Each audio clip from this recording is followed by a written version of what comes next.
Welcome back to Pivot Point. I am your host, Maya Rockeymoore. The United States of America is now shut down. It is closed for business. Now, what does this mean, and why are we here? We know that the Republicans have said that they are basically refusing to extend the continuing resolution because they're opposed to Obamacare. They're opposed to American citizens, including many of their constituents, many of whom have pre-existing conditions. They're opposed to them actually getting access to affordable care. And then you hear Republicans on television saying, like Ted Cruz, saying that, I'm not so worried about people getting access to care. I'm worried about people getting jobs because they're unemployed. But Ted Cruz doesn't know, he must not know, that 2/3 of people who are uninsured in America have full-time jobs. 2/3 of Americans who do not have health insurance have full-time jobs. Another 16% are part-time workers. We're not talking about people on the dole. We're talking about people who are getting up every day and going to work, who cannot get insurance because either their employer doesn't offer it to them, or because it's unaffordable to them, or because they have a pre-existing condition and they have been locked out of the system, meaning that the insurance companies have historically prevented people from getting access to care if they have a health condition that would potentially be costly to the insurance agency. And so the Patient Protection and Affordable Care Act actually addresses this. It prevents insurance companies from discriminating based on pre-existing condition. It prevents the insurance companies from discriminating based on whether you're a woman, because women of childbearing age are often charged more. It does so many things. It offers affordable access to care, and yet the Republicans are against this. They are against this. And so here we are with the government on shutdown. The question is what does that actually mean for the nation? Many people know that, the planes are still flying. The air traffic controllers are still on the job. And so the fact of the matter is that even though the United States of America is on shutdown, essential services will continue.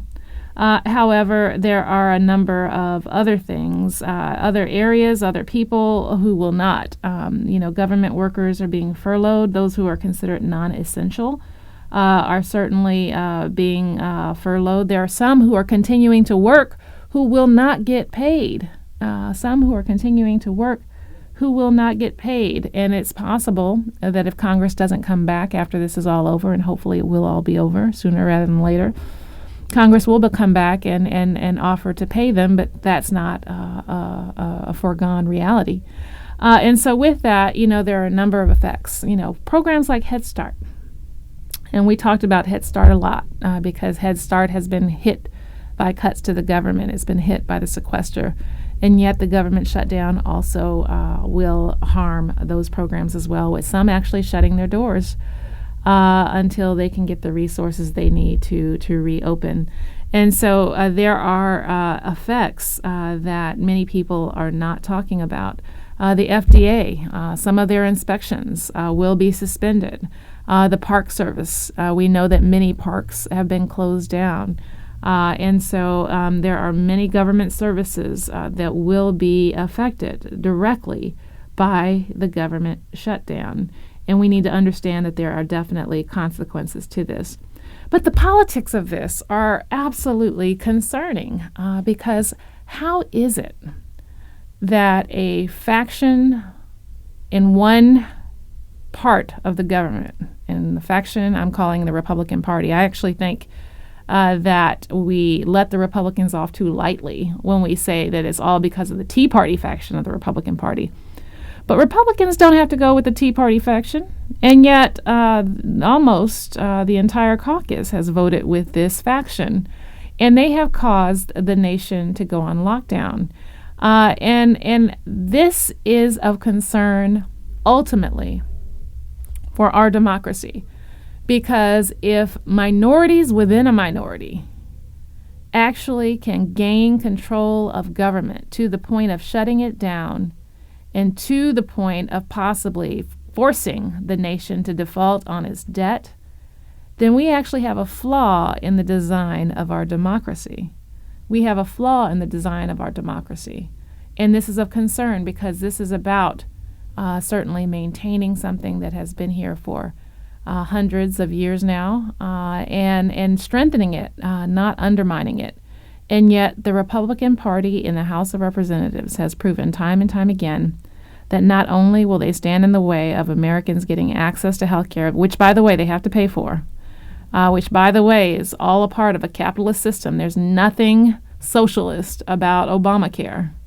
They're opposed to it, and their intransigence, their brattiness, if you will, their willingness to be crybabies because democracy didn't work for them, is allowing them to shut down the nation, is simply inexplicable and simply unforgivable. It'll be interesting to see in 2014 whether or not this carries over. It'll be interesting to see if the people who elect these Republicans actually come out and vote against them, vote new people into office. I tell you what, if I were a Republican in any of the districts of the people who are actually causing this shutdown to happen, I would stand up and run a primary challenge. I would run a primary challenge against those Tea Party Republicans who seem not to care about their constituents or the nation. I would run a primary challenge, and guess what? I would win. I would win because they don't have a leg to stand on. When you're for killing babies, when you're for killing people who have health challenges because they can't get access to care, then you're not for your constituents. When you're for shutting down the government and you're for forcing people and the nation to default on its debt, then you are not American. I call that treason. It's treasonous.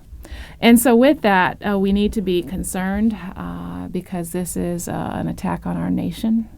It's an attack on our national security, if you will. And we have to do something about it. Now, surprisingly, the Democrats are standing firm. And that is a great thing because there is no value, there is no glory in siding with the Republicans on this. Democrats actually have the facts and the values and the issues on their side. I hope they continue to stand firm. I hope President Obama doesn't use the debt ceiling negotiation as an excuse to go for that grand bargain that he's been talking about for the past 5 years. There is no glory, there is no honor in negotiating with people who would take your signature achievement, President Obama, and drive it into a ditch. There is no glory, there is no honor in negotiating over the debt ceiling with people who would cut benefits for seniors as a part of a chained-cpi, who would cut benefits for federal workers, who would cut benefits for veterans. There is no glory, there is no honor in negotiating a grand bargain. And it is my greatest hope that the grand bargain is dead. You are listening to Pivot Point with Maya Rockeymoore, sponsored by the National Committee to Preserve Social Security and Medicare.